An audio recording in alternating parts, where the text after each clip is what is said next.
And action. So, it was a weekend. It was this pretty major, massive weekend.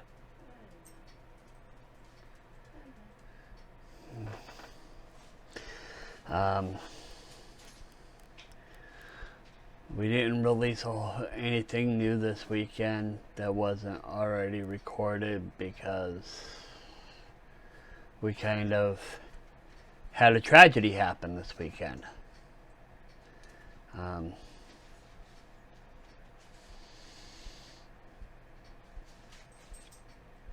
Early Saturday morning, our kitten Hades was screaming, and you could tell he was in pain. God, you could tell he was in pain. Hades was my boy, you know? So I hated seeing him in any kind of pain. Yeah. So we got everything situated. You know, we got the daughter taking care of all the other animals. We got on the phone. With the way COVID is right now, and the way everything in this world functions because of COVID,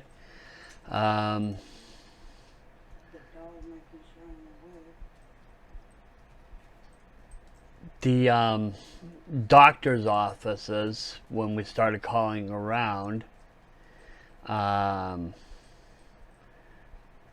sorry, she said something in the background. It just got me thinking. I was way past that.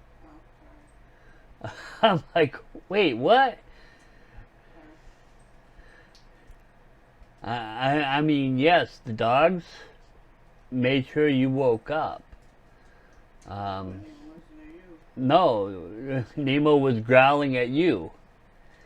Nemo was like, hey, butthead, get out of bed.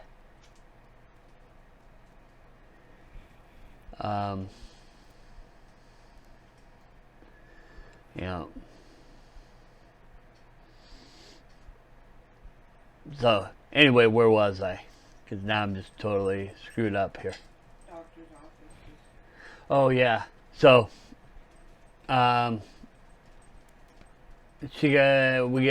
everybody's up, everybody's doing their things. The daughter's taking care of the animals.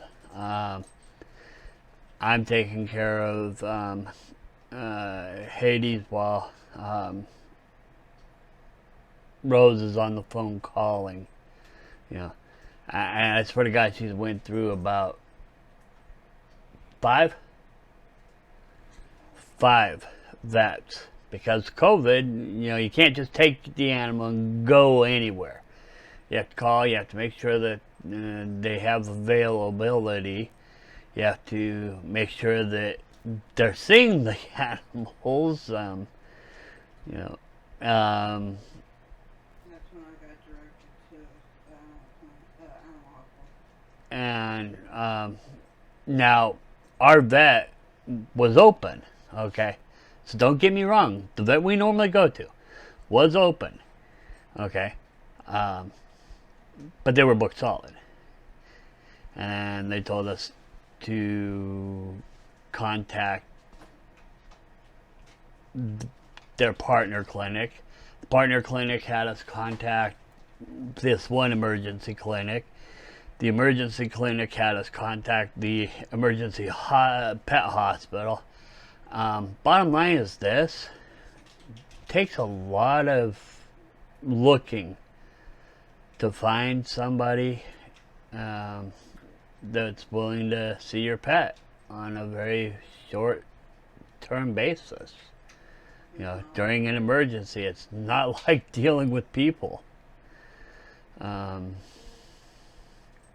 And medicine just hasn't gone that far.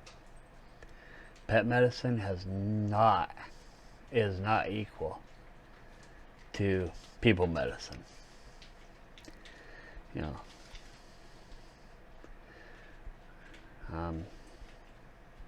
Needless to say, we found out that Hades had a urinary tract blockage.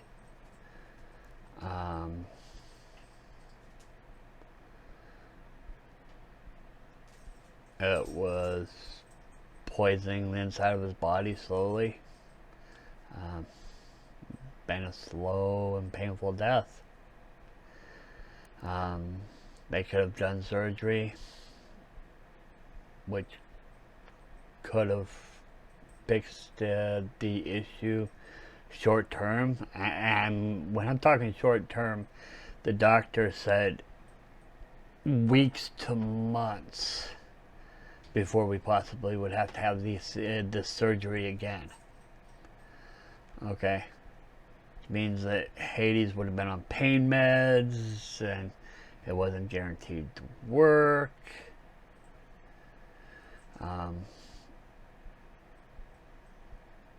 You know, and you know, she essentially was telling us,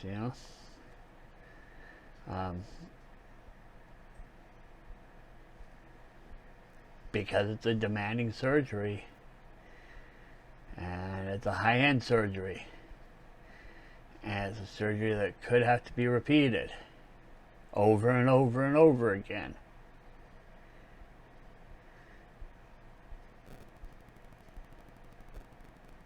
And it would be putting Hades through more and more pain. To what, give him a few more months with us, maybe another year? What, if we're lucky, we get 2 years of pain-filled torture for this cat. This kitten I fell in love with.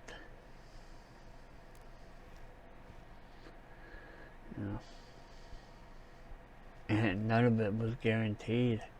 The only thing that was guaranteed is he had been in pain through most of it.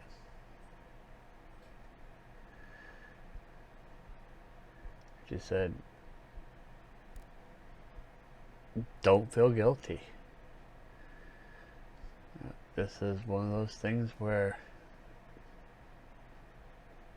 the chances of him surviving were low anyway.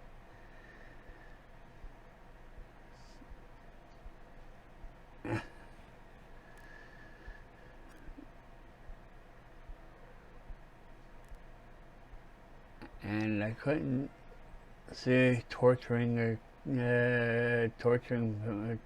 friend to keep him with me. Torturing your child to keep them with you.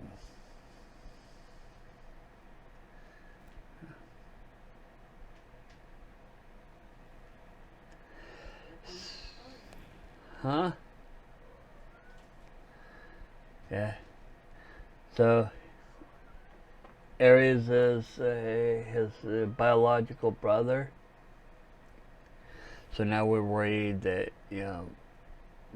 biology, maybe Ares might end up with this problem too. So we're hoping like hell it doesn't, that isn't going to affect him too.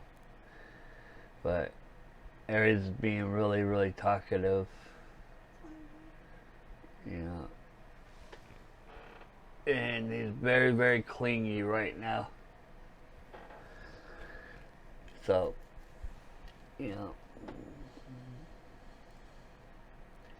needless to say, we lost a family member this weekend,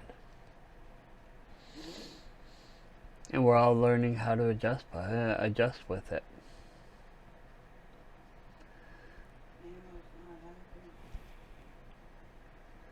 Nemo's not happy. Hades was the most loving creature I've ever had the pleasure of knowing. That cat loved his family.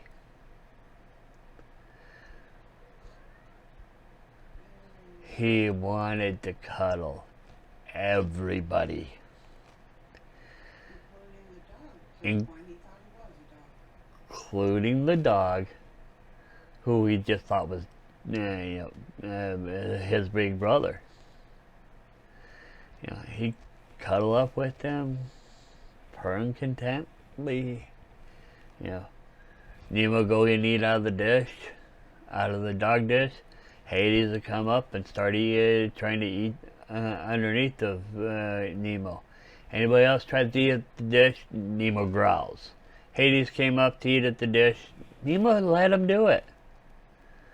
I walk around the house and Hades would kind of follow me. If Hades wanted attention, he'd meow at you, and I'd turn around and I'd say, "Okay, I'm here."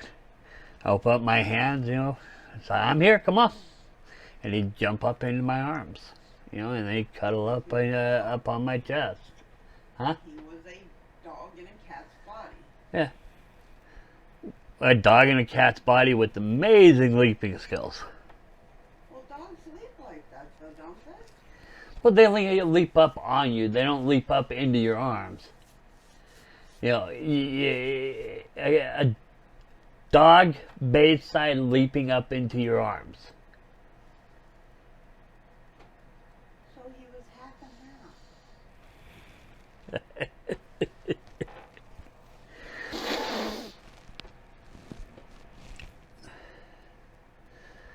So, I know I ain't the only person ever who's lost a pet. I know I ain't the only person out there who's ever had to put a pet to sleep. But if you're going through it, if you have gone through it, just know you're not alone. If you're a pet lover, you're going to go through it many times in your life. You might want to mention this was your first time to have to do that. Yeah. This was my first time actually having to put a pet to sleep. Not my first time losing a pet, but my first time having to put one to sleep.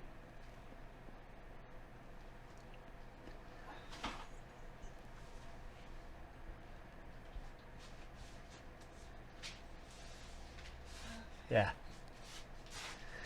Just know you're not alone.